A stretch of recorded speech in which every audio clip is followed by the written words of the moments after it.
Hello, hello, hello. Three grinning faces. Okay.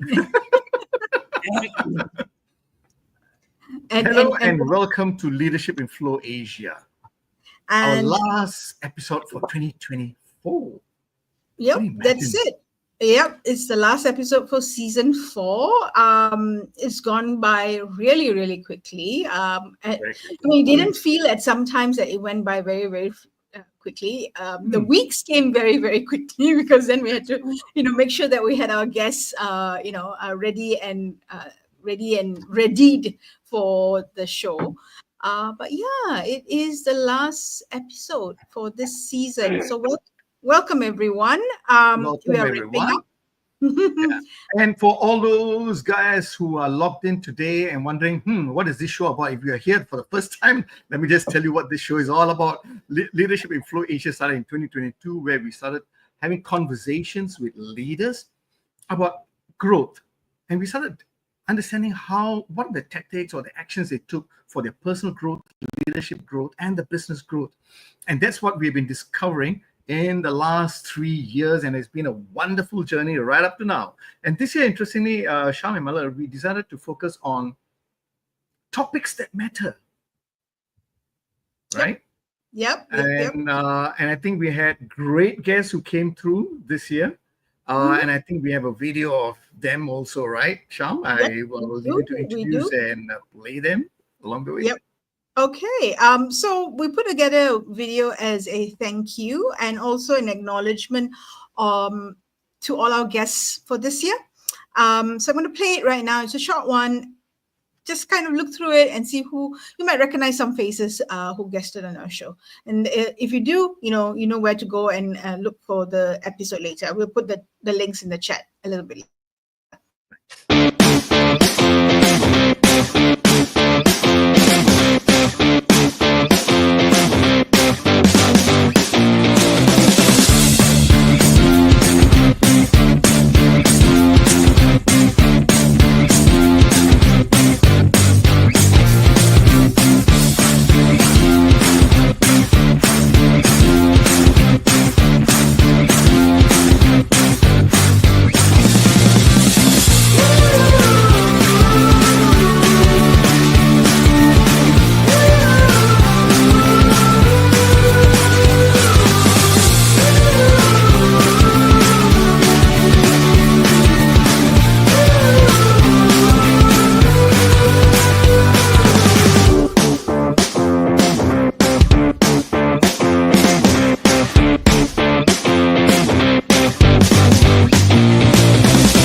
I wish I had a gig because it felt like as if I wanted to rock and jam with them. No, Sham, I'm going to ask you a question. Where do you get this beautiful pumping music all the time? It's not me. I just tell Joe, who's the wizard around all of the posters, to go look for a kind of music that is a little bit more like this or like that, and she goes and she does. I don't know where she finds it, but she does a brilliant job in finding them. Fantastic. And speaking of that, we are not the only faces in Leadership in Flow Asia. At the back, we've got Joe and Kirtana working very hard every time, every week, to make sure that this show goes live and it has the energy and fun. So thank you, Joe, and thank you, Kirtana. Yes, to both of you. Because without the two of you, who knows what would have happened at any point in time, before, during, and after every episode. Okay, so you had a chance to. Our viewers have had a chance to see a summary of the guests for this season, season 3. What's next? What do we do? Okay, maybe we can. I would love to hear from the three of us, right? What resonated with us, right? What resonated with us for this year? Maybe Sham, you can take off first. I don't know. Mother asked a very triggering question in the afternoon, and I said in the morning, and I said I don't have brain not to kick in, and then 2 minutes later my brain kicked in, right? And what was that beautiful question she asked? I forget. Uh, all right. Yeah, forgotten. I remember what I put in. Basically, what resonated for us and what was the highlight or what's the key learning. What, in essence, was what you took away from the season, right? Your learnings for this season. So two things come to mind. One is nothing's ever going to change if it's same old. All right. If we're doing the same things and hoping for change, not going to happen. So we need to take risks, and calculated risks, but risks. And I think for many people, that's a very scary thing to think about, myself included, right? And I can consider, okay, yeah, I'm taking risk, but am I taking enough of a risk? And am I taking the right kinds of risks, right? But yeah, for me, it's as simple as, not as simple, but to me, it's clear. If I want to change something, or if I'm going to do something different and I want different results, then I cannot be doing it in the same old way. So that's number one. Number two is that if you tried your best, you've given your best, and things don't change, right? Be it and things are not happening the way you want it to happen, right?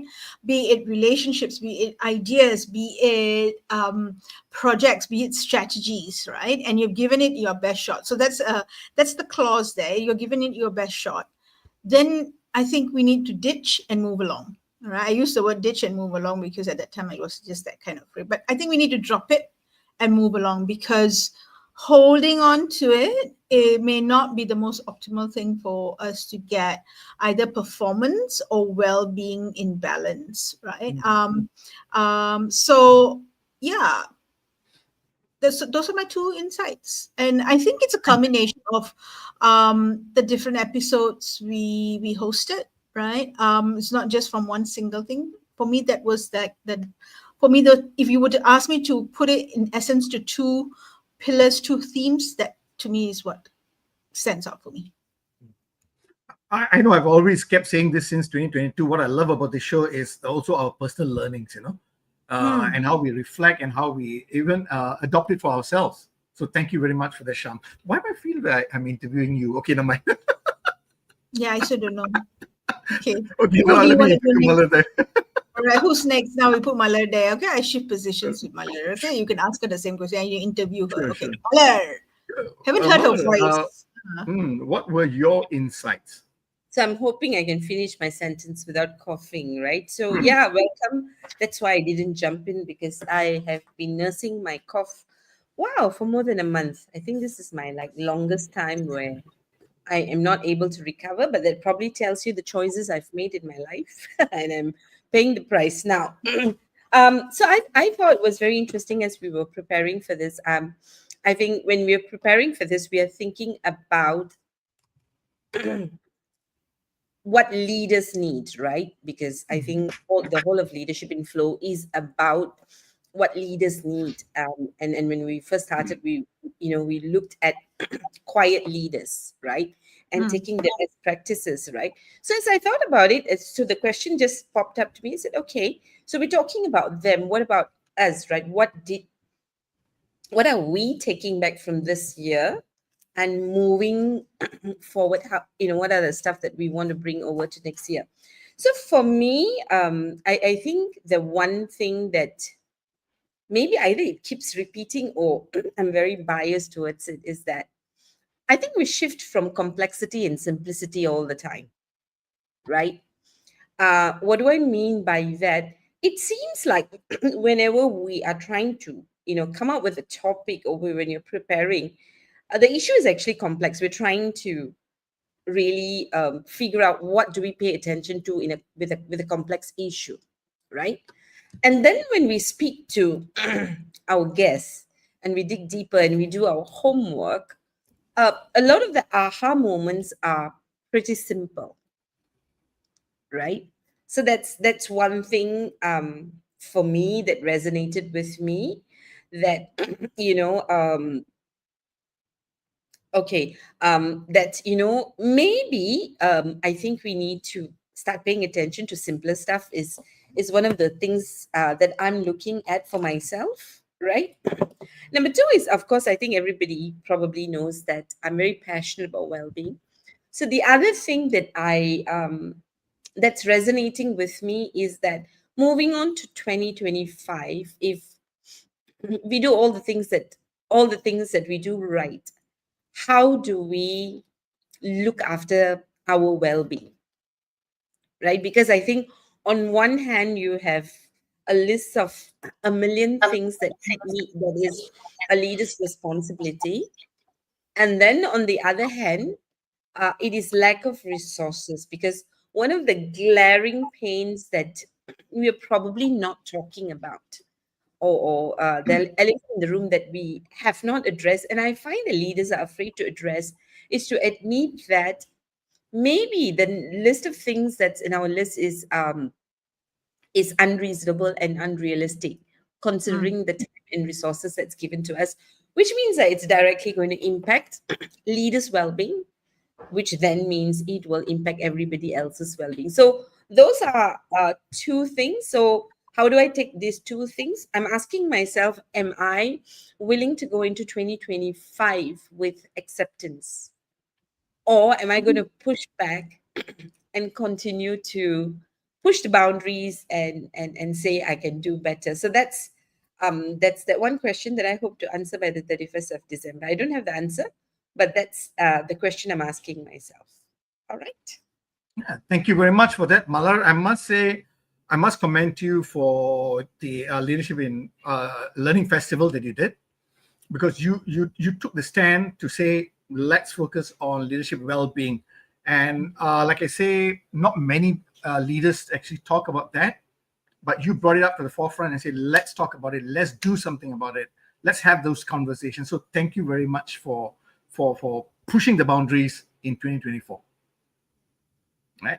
Okay, so what were my takeaways, right? My biggest learning, I must say, is two things. Number one is a reinforcement about the importance of self-aware leaders. Going through the show, I realized that the leaders who make a difference, whether it's a quiet leaders or so, are the ones who are self-aware. They have taken the time and the effort to be self-aware. And that's important. And I saw that again this year, right? And I feel that this self-awareness is so underrated or not talked about enough. But it's such an important part of personal and leadership development. So for me, that was number one, right? It is about self-aware leaders. We need to take the effort to really know ourselves completely, the full person that we are, right? So that's number one. The second thing, my biggest learning was systems, about systems. So I'm going to, if you remember James Clear, he didn't speak on our show. He's an author of Atomic Habits, right? One of his quote, he says, "You do not rise to the level of your goals, you fall to the level of your systems." And this year, right, that's what I saw continuously among most of the leaders who came to us, right, and they shared. I saw them talking about systems, either consciously or otherwise, right? And this reminded me of the Bronfenbrenner's ecological systems model, right? Because that model talks about human development and how environment and social influence behaviors, right? Environmental and social factors influence behaviors. So every time when the leaders were speaking, right, what I saw in my mind was the importance of establishing systems. So when Inche Imran came around, he talked about the systems, about well-being, the way he focused Westport, right? When they're talking about how they create a whole ecosystem, right? To not only help the employees, but outside of the employees also. Then we had Tim Newman, right? He spoke about the systems of bouncing back from failures, right? So the way I saw it was systems were something very important this year, right? And it started helping me focus from a system point of view wherever I went. Whatever conversations that I've been having with leaders and all is about identifying the systems that's helping them in their sustainable growth, right? So two things came up for me was self-aware leaders and the other one is about systems. So that was my takeaway for 2024. Good. Okay. Nice. It's a nice wrap up. I'm just going to interject a little bit and welcome Thirukesan Padmanathan. Join us in in the discussion. Put your comments, your reflections, and your predictions as well as we go into it. Right. So you mentioned a model, Ashok. Could you tell us a little bit more about that model? Oh, okay. So this is Bronfenbrenner's ecological systems model. I'm trying to show off here. Okay. So it was developed mainly for education purposes. But I see it beyond, because there are 5 systems that actually influence human development, starting from your microsystems, from your mesosystem, exosystem, macro system, and then chronosystem. He labels it that way, right? Over time, right? So it's talking about the family unit, the social unit, the regulatory unit, the environment itself. So and these are the factors that influence behavior. I think there was even in one of the episodes we did talk about leadership influence in behaviors, right? Which is also about a system. So that's a system that has been sitting in my head for the whole of this year, actually, right? How do we now shape behaviors, human behaviors and performance from a system point of view? And I tend to lean towards the ecological systems theory or the model for that purpose. Yeah. Okay. Oh, okay. Bronfenbrenner. That's right. Bronfenbrenner. Okay. Plus, Shamini to correct us from the English point of view. Thank you, Sham. No. I was like trying to get I Googled, so I needed to, and I Google corrected us. All right. Right. Thank you. Okay. All right. So, for those of you who are keen to explore that model, just put the link on the chat, go explore it. Okay, so what are we talking about next? So we've shared what our insights were from the culmination or the accumulation of episodes that we've had in this season. We're going to talk about trends, right? We're going to make some predictions, each one of us. Since you're up there, I don't think I'm going to make predictions. I must be very clear about this. When you talk about trends, we're just talking about what we are seeing, the patterns. Okay. Sorry, prediction is Maller's place. Okay, prediction is Maller's. You talk about trends, she predicts. Okay, all right. That's fine. Okay, so let me start off by talking about some of the trends. As you know, I've been very excited about tracking trends for the last few years. Right? And one of my conclusion is this: going forward in 2025, if leaders and organizations want to deliver valuable impact, they need to keep an eye on trends with a view on social implications. Yes, I say social implications. Do you need to focus on the business implications? Definitely. To me, that's 101, hygiene, right? But over and above that, if you want to have the edge to be able to deliver value, you need to focus on the social implications. Let me explain why. Let me give some context around my view, my strong view, I must say. Right? If you think about it, Sham and Malan, we are 5 years into this decade. Right? We are halfway through, And if you look at this, from 2020 to 2024 is 5 years. This decade, we have passed 5 years. Right? Halfway through. And if you think about this decade, for me, it has been the most turbulent decade so far, this last 5 years. Why do I say that? Okay. I started working in the 80s, right? Older than you guys, don't worry. You were still studying and all that, I understand. I started working from the 80s, and we did have incidences, but they were isolated, they were independent. In the 80s, I remember the Black Monday, the stock market crash, right? In the 90s, I remember the Asian financial crisis, and towards the end was the dot-com bust, And then in the early 2000s was your SARS, and then, of course, the global financial crisis, So what I'm saying is they were all isolated, independent in its own way. But the events from 2020 to me, right, it has been connected, right? It has been connected and it is continuous, right? Yes, we started off with your COVID in the very beginning, but what that impacted was breakdown in your supply chains, which then also increased cost of living, which is your inflationary measures, right? That happened. And if you think about it, during that period, 2021, 2022, the governments got more control. They started focusing on the vaccinations. So there's been even up to today, there are debates about anti-vaxxers or vaxxers, what are the implications and all of that. So it kind of divided kind of society and people and all of that kind of stuff, right? And if you think about it, then there were the two wars also. So if you look at all the events which have further created the highest standard of living and in supply chain disruptions and what have you got. So the way I look at the events over the last 5 years, I classify them as traumas, right? You may disagree, but I say there is enough evidence. Okay, for one, if I look at the definition of trauma, it says it's an experience that causes intense physical, psychological stress that has adverse effects on personal well-being and performance. So from that definition point of view, I'm saying, yes, there has been trauma. Whether we talk about it, we do not talk about it, whether from a business point of view, financial, family, and all that, there's evidence to show that there are people who are suffering. What do I mean by that? If you look at the divorce rates, if you look at the family violence, the bankruptcies, suicide rates, the household debts, mental health issues, right?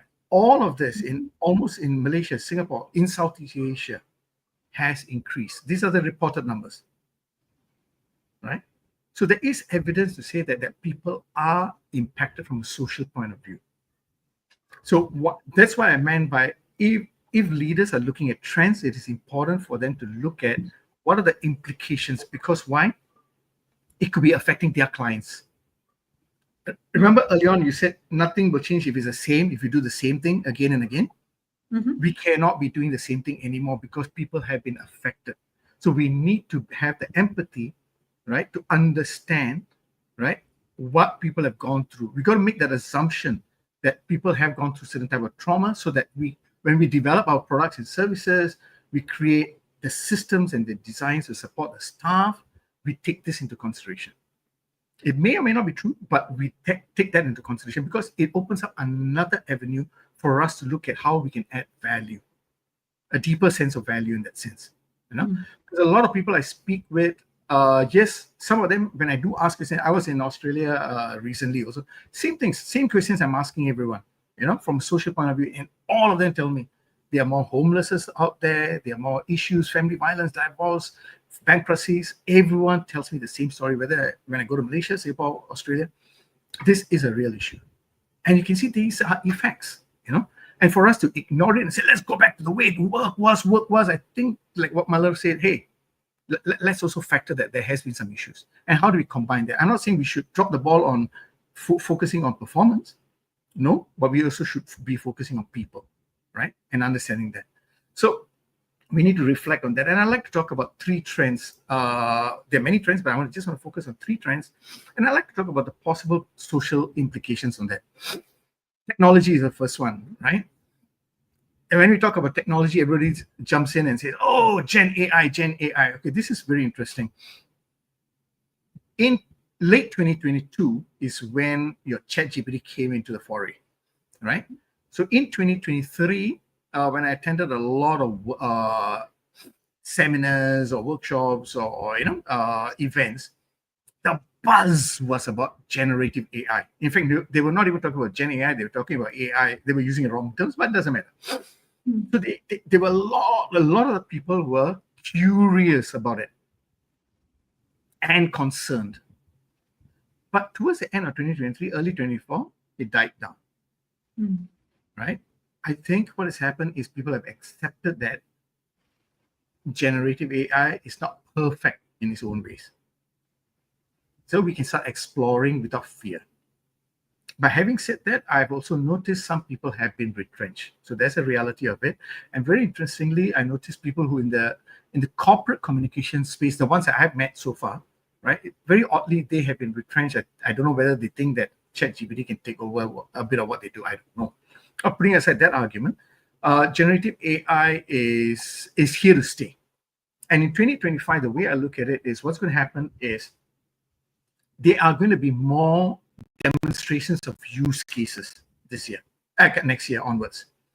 Companies are going to demonstrate how they are using it. Some of them have been using it a long time ago, but they start putting up in the foray, in the front, right?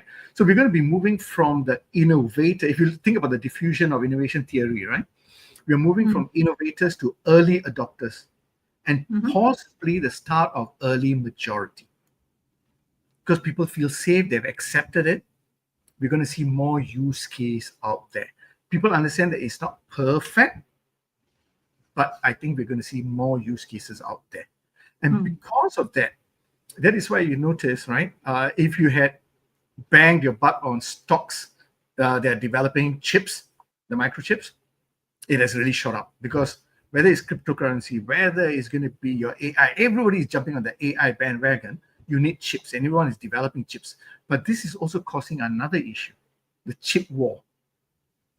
All right. Ever since generative AI got pushed into the foray, there has been a chip war between US and China. From the kind of materials, hoarding of materials, protecting of materials, stopping each other from developing the best type of chips and all of that. Now, over and above that, the other issue I see with technology is cybersecurity. Almost all organizations I speak with, they're very concerned about cybersecurity because there's a marked increase everywhere, right? And even at an individual level, people are losing money. And you can see these reports, Shamini, in Singapore, right, quite often. And this is happening worldwide, you see. People are getting smarter. The hackers are now having a badge of honor. If I can hack a bank, hey, fantastic. So everybody is trying to beat it. Whether they use Gen AI, I don't know. But cybersecurity is going to come to the foray. So some of the business owners that I spoke with, or even academias that I've been speaking with, they says, we're going to see a lot more technology coming into the business forefront, which means to say there's going to be higher cost of business operations, right? Which could also mean that there'll be a tighter focus on profits, which also means that job security could be an issue. And if there's going to be more cyber security issues, you can have identity thefts, people losing money to cyber crimes. So these are the possible social issues that you have to look out for while you have the advantages of technology, right? Because AI is also helping create efficiencies in the healthcare sector and some of the insurance sectors also. So we cannot say Gen AI is all that bad. No, it's not. But we just have to keep an eye on the social implications of it also, right? So the way I see it is this 2025, there'll be more use cases. There'll be more people who are confident to start practicing it, right? The other trend that I've been focusing on is on regulations, very specifically, right? What has shifted since 2020, especially work from home, right? And you would have noticed a lot of governments from Australia to Singapore, even Malaysia, I think they've been talking about guidelines on flexible work arrangements.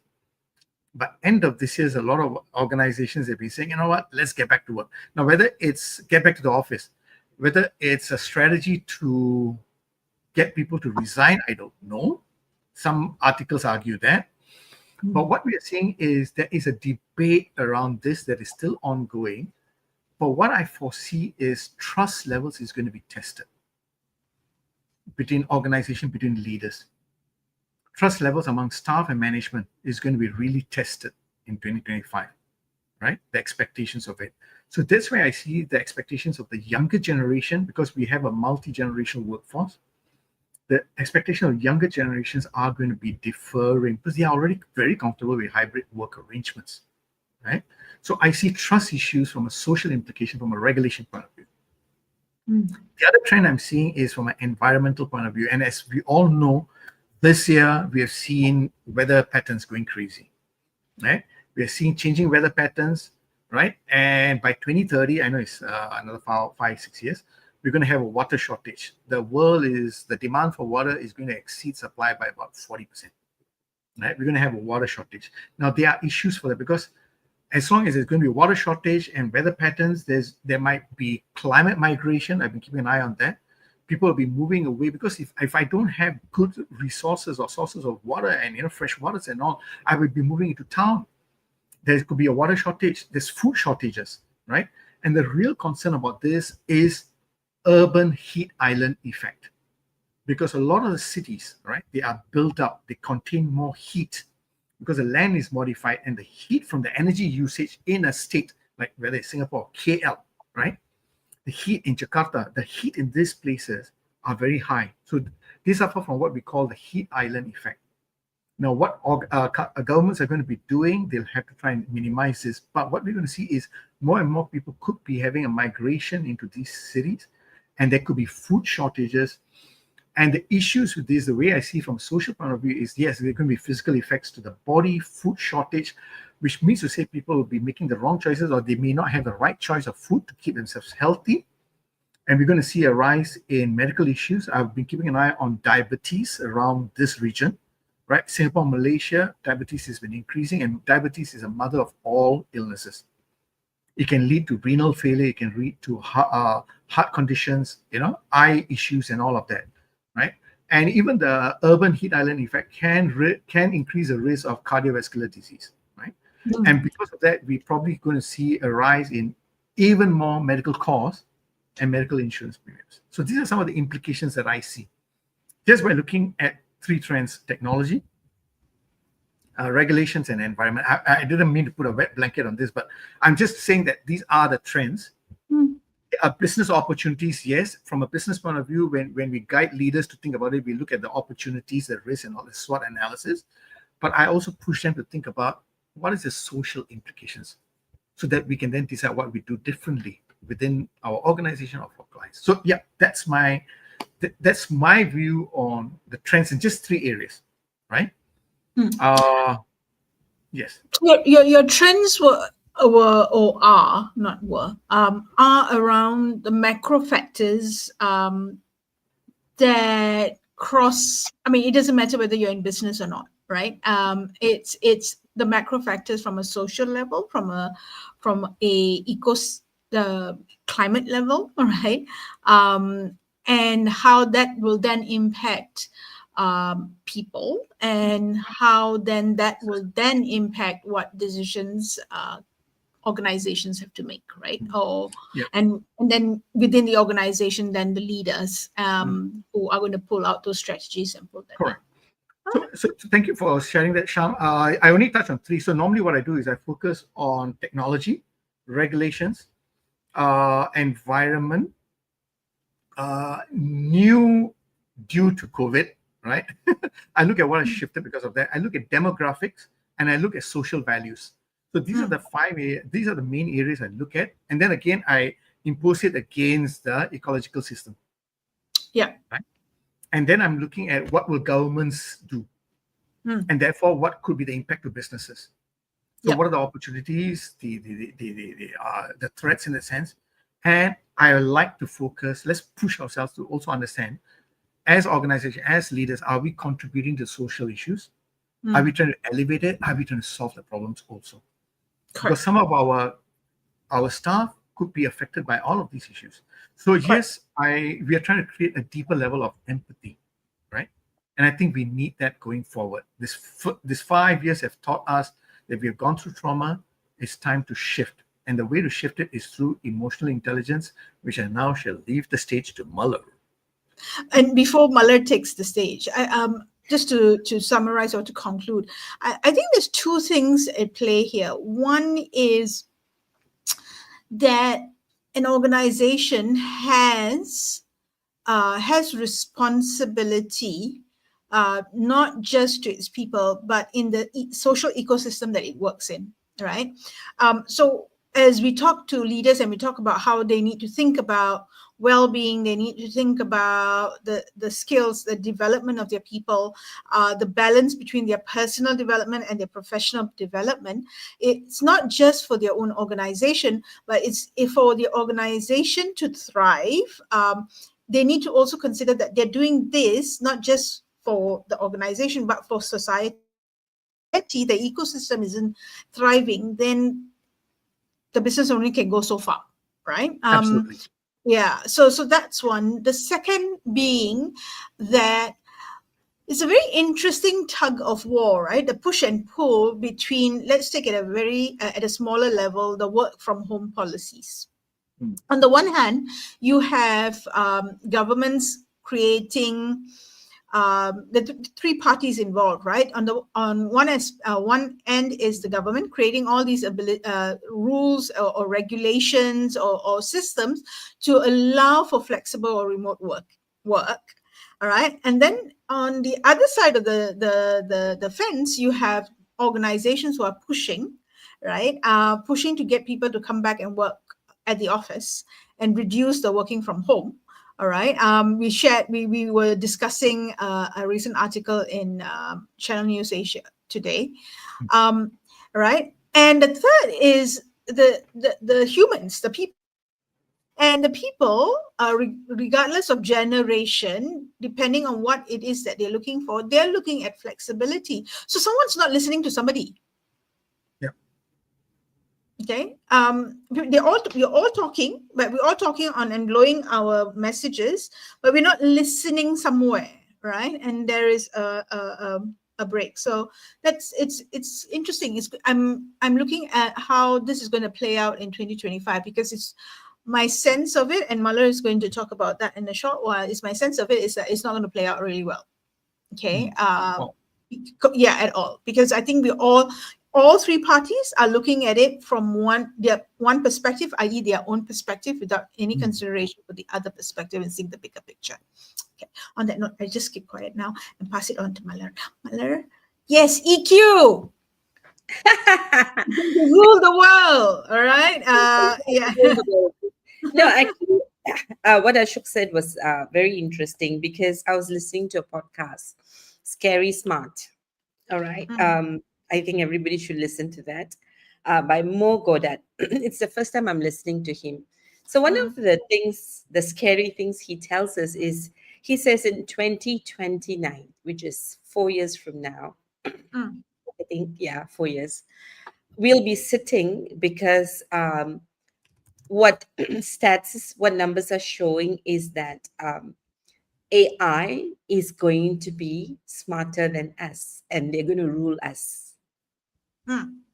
I think everyone should listen to that podcast, because I think we see movement in terms of where we are, right? Because Ashok mentioned AI, how, in 2022, we were generally, you see the trend where the conferences were going, where leaders were actually searching, is the impact of AI. Right? Now, so I have a slightly different opinion from Ashok. I think what happens is that the way I look at trends from human behavior perspective, or from an emotional perspective, is we leaders seek answers that they are fearful of, or what they don't know about.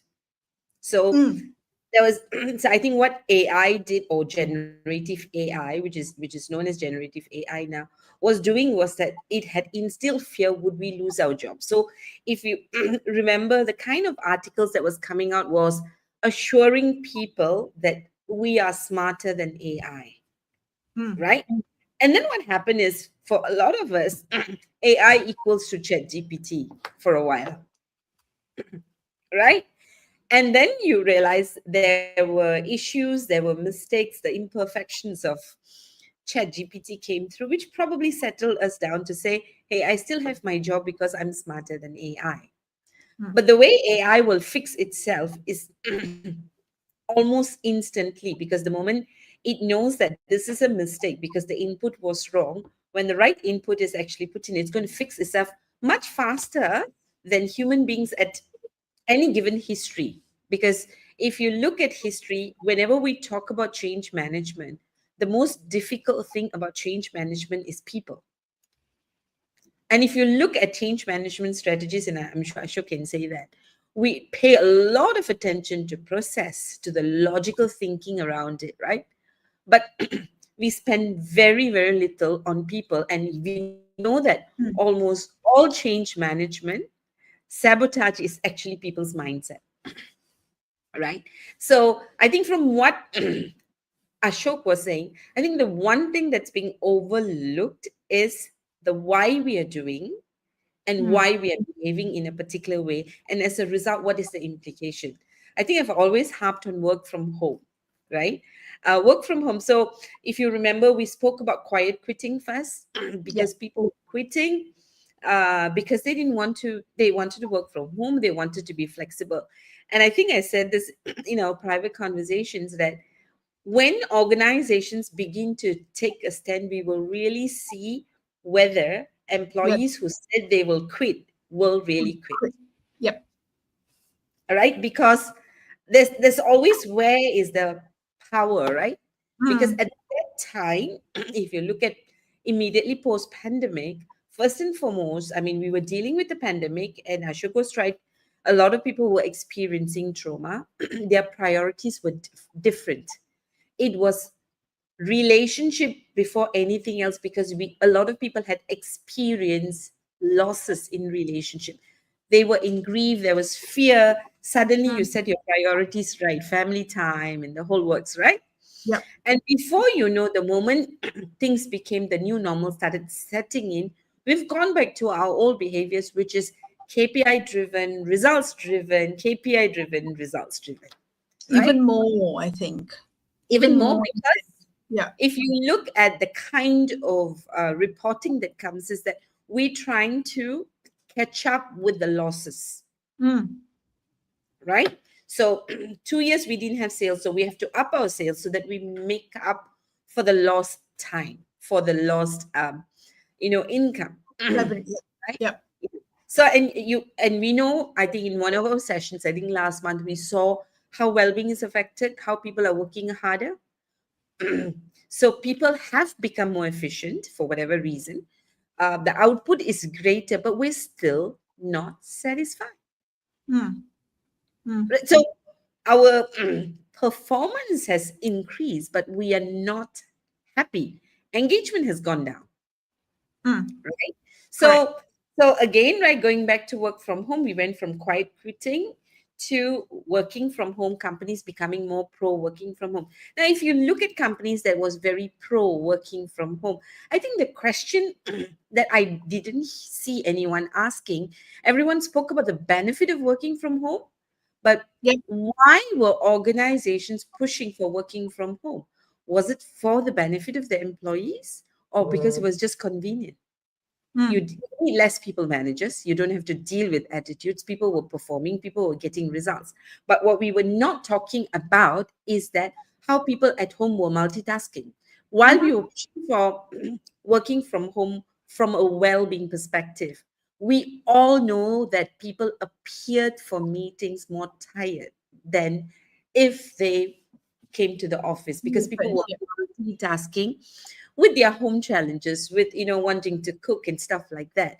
And when it became normalized to accept those things, people started telling us, I just went and sent my kid. Not that it's wrong, but we're not Mm. taking into consideration how it is actually impacting people's health, right? Because people were doing more, right? So, and now what organizations are recognizing is the engagement has gone down. Why? Because we don't feel a sense of belonging to the organization. We don't naturally collaborate. So we're naturally becoming very individual, very detached from the work. When you're Mm. feeling detached from the work, how do you passionately give your best and create solutions for your organization? Because you're not close to the business, you're not close to the people who are handling problems. So these are things that I think we've not paid attention. So my hope is that I think more than just following trends, I'm hoping for once leaders will pause for a little bit and say, do I know why I'm doing this? Or am I doing it just to follow trend? So that Mm. I look like a cool leader because everybody's doing it, I'm going to do it. The greatest tech company is doing it, so I'm going to do it. We'll do It's it. all Yep. is doing it, so you do it. Yep. Right? Yep. And so if Google is calling people back, you are you going to call people back, right? and Yep. and I think these are what Mo Godat, the guy who talks about scary smart, talks about. We are probably missing the ethics in our decision making. Mm. Mm. Right, he talks about it. He says, and this was like I had to listen to it a couple of times, and I hope I'm decoding him correct or paraphrasing him correctly. So he says the reason AI is actually going to lead us, because one is they're smarter, they're faster, they're more accurate. Besides all of that, is that AI is responding to our responsiveness. Mm.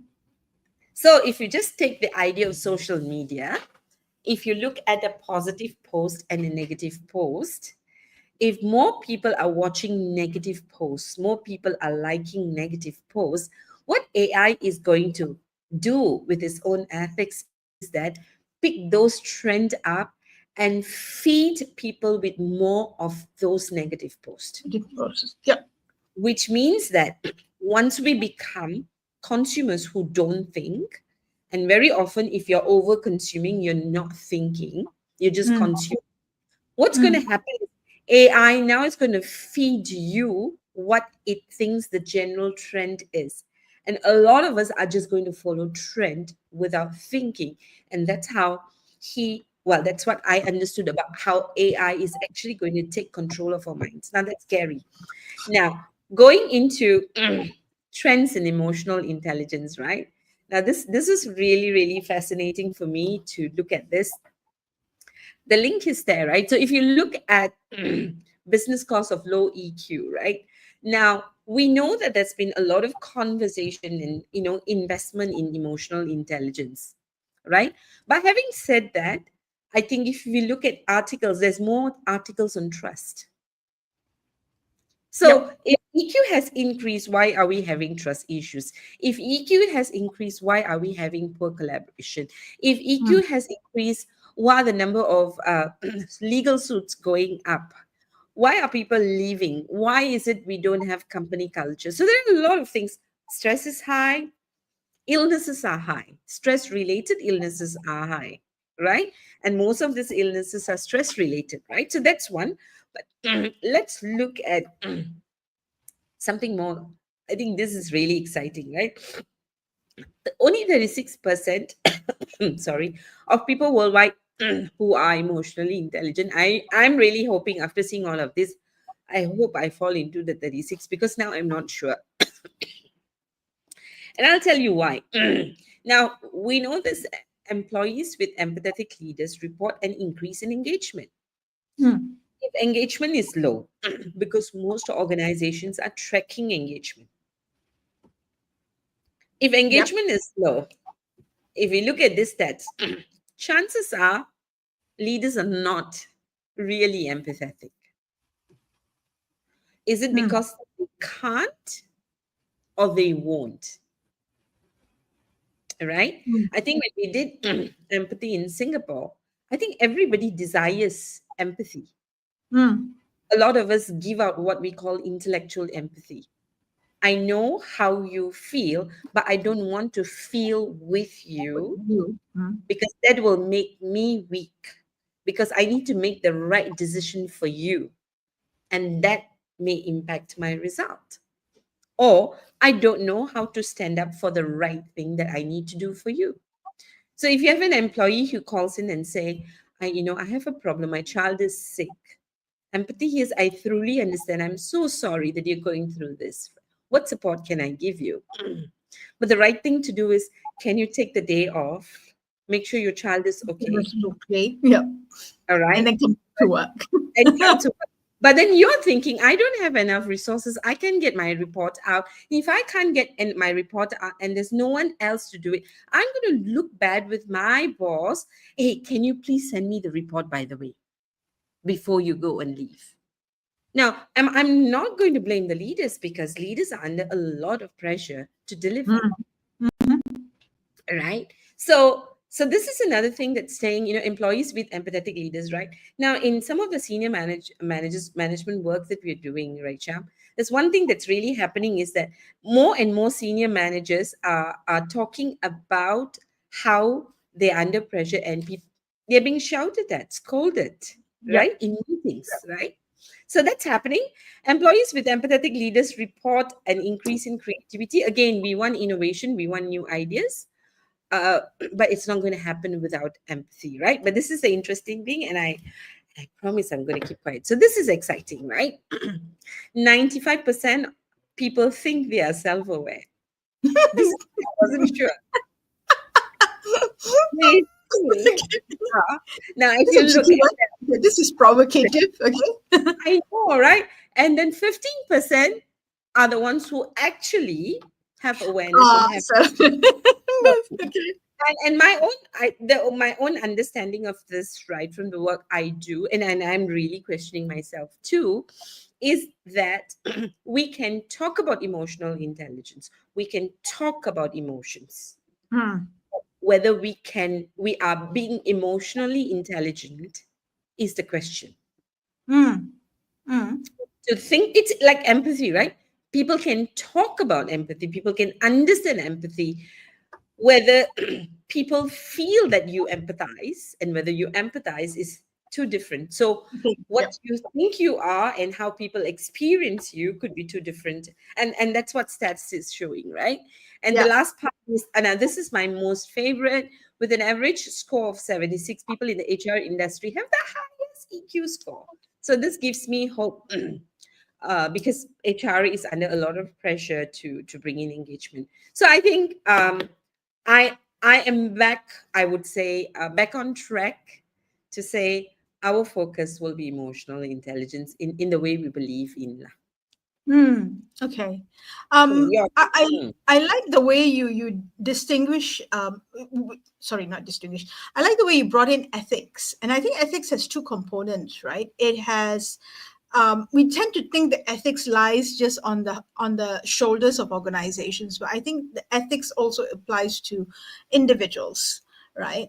So if you're talking about working from home and the push for flexibility and the so there's the ethics about organizations and why is it that they are making some of those decisions that they're making, because because it's popular, or is it predicated around certain things that they're seeing? It's engagement. You need to have people in the office to be more creative, right? We Mm. we we were creative during COVID. It sustained us during COVID. It may not have sustained us if COVID lasted longer, for example, right? The ethics of the individual. Why are we saying that we want to work from home? Because, like you said, we are multitasking. We don't see the multitasking.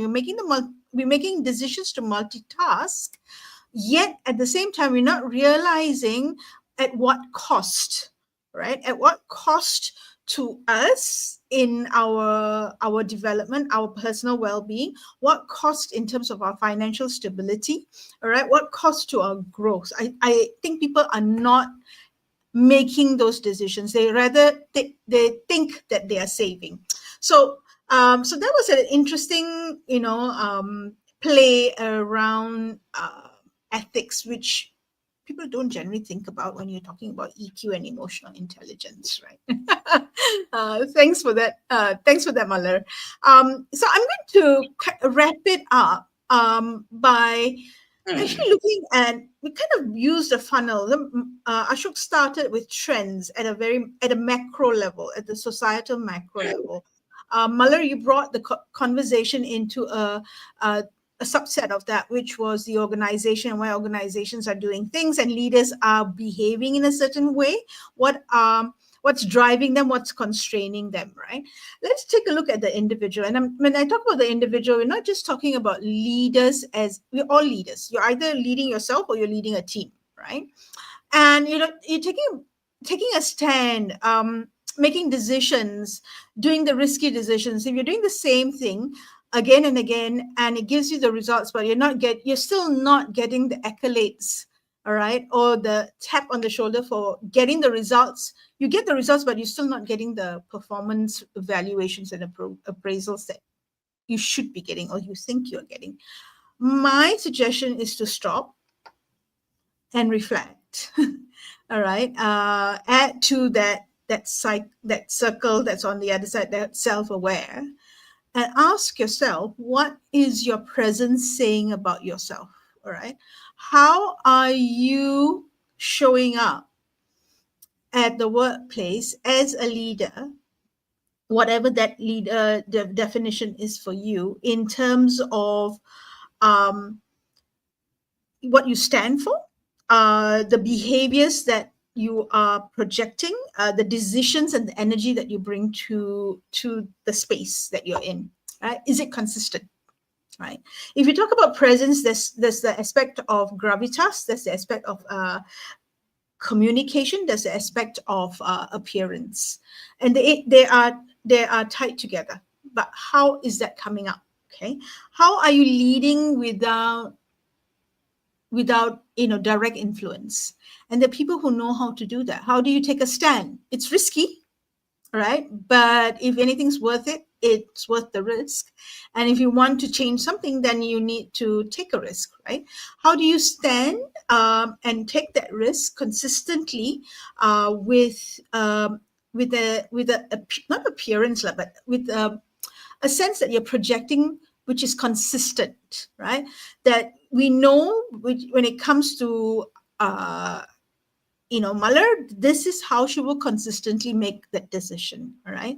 How have you built that? Have you thought about what needs to be built, to be done to build that, so that trust is rebuilt, trust is strengthened, right? At the same time, you are also making a stand for well-being because you are being heard.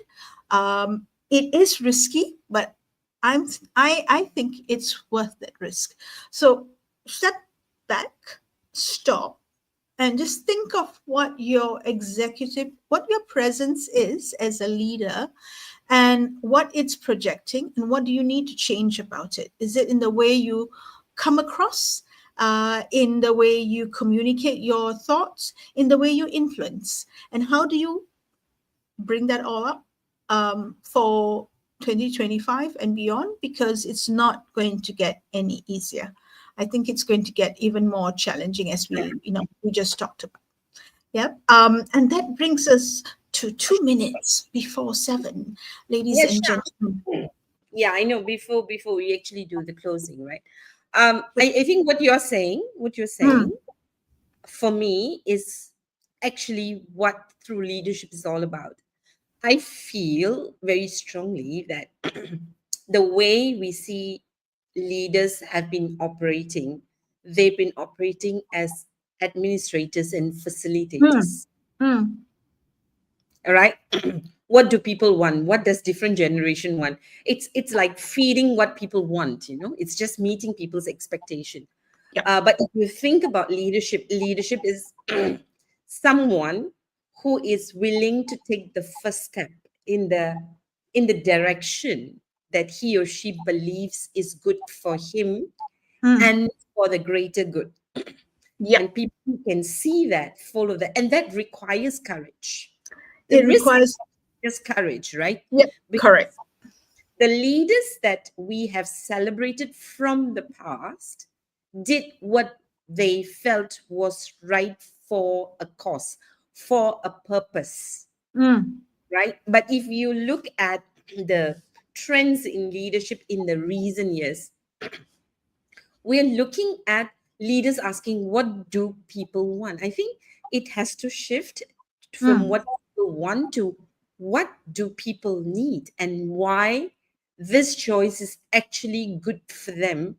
I think that's what true leadership is. So the risk here is the risk of not being popular, the risk of doing the right thing.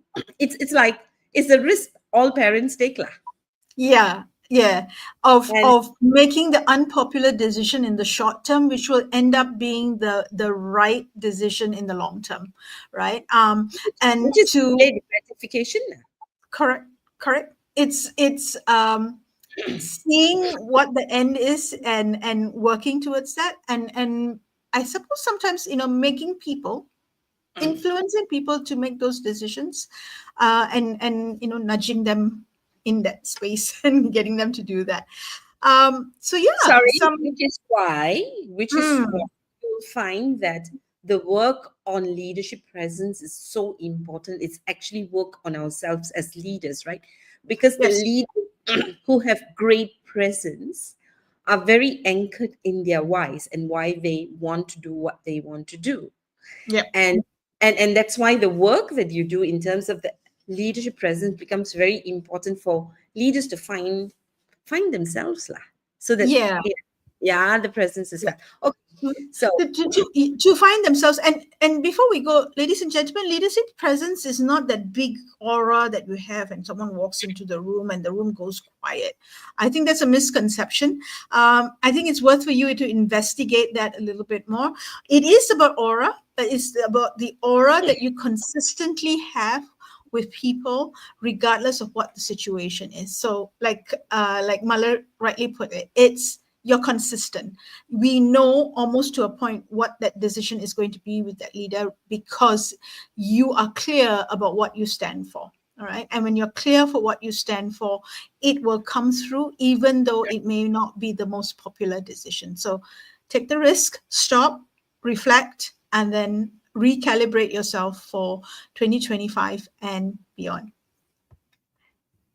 Team, let's finish off. Ashok, yes, finish off close it off, bring it home. We are in season 3. Yes. Oh yeah, yes. we are last 2 hours. We've gone past 2 minutes. Okay, no, thank you all very much for logging in and listening to us. These are our views, and thank you again, Sham and Muller, because what you have told me, to me, it confirms again. Self-awareness is a very important skill that all leaders need to have. Right? Problem solving is the other one, working with people, and also technology illiteracy in that sense. Right? And all of these 4 skills is what I feel is what is required for leaders. Thank you for bringing it together, Sham, about the presence, about being consistent with the presence. Thank you for emphasizing again, Muller, that EQ is the only way to go forward. I agree. But it is for us to keep asking the right questions along the way. So with that, we wish all of you the very best for 2025 as you thrive forward with leadership presence. Yeah, and make this difficult. Yeah, it is. It is. We are finished. We are finished. It's season 3. It's close. Yeah. She's dancing. It's close. Okay, okay. So we are done, people. When we see you, if at all we're going to see you, we don't know the state of what it is going to be for next year. Well, we enjoyed ourselves this year. Hope you did the same too. Thank you very much for your support and for your questions and your guidance. Muller, closing remarks. With that, this is Muller saying goodbye for 2024 and Happy New Year moving into 2025. Bye. Goodbye.